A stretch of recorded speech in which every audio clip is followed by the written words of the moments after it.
नेपाळने भारतीय आंब्यावर घातली बंदी. अल्फोन्सो आणि केसर आंब्यांनाही मोठा फटका बसला आहे. भारतीय आंबे प्रेमासाठी धक्कादायक बातमी समोर आली आहे. नेपाळ सरकारने भारतीय आंब्याच्या आयातीवर बंदी घातली आहे. सीमावर्ती तपासादरम्यान आयात करण्यात आलेल्या आंब्यांमध्ये रासायनिक कीटकनाशकांचे प्रमाण जास्त आढळल्याचा दावा नेपाळच्या सरकारने केला आहे. मिळालेल्या माहितीनुसार एप्रिल मे महिन्यापासूनच नेपाळमध्ये भारतीय आंब्यांच्या आयातीवर निर्बंध लागू करण्यात आले आहेत. नेपाळ सरकारचे म्हणणे आहे की या निर्णयामुळे स्थानिक आंबा उत्पादकांना प्रोत्साहन मिळेल आणि नागरिकांना अधिक सुरक्षित फळे उपलब्ध होतील.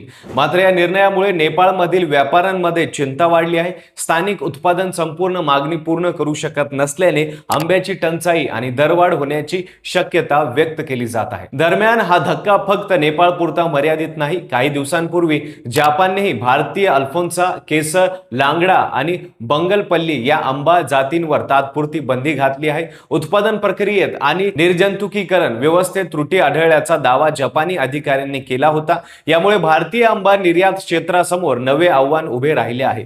दुसरीकडे कोकणातील हापूस उत्पादन आधीच अवकाळी पाऊस आणि उष्णतेमुळे मोठ्या नुकसानीचा सामना करत आहे. आता नेपाळ आणि जपानच्या निर्णयामुळे भारतीय आंबा उद्योगावर आणखी दबाव वाढण्याची शक्यता व्यक्त केली जात आहे.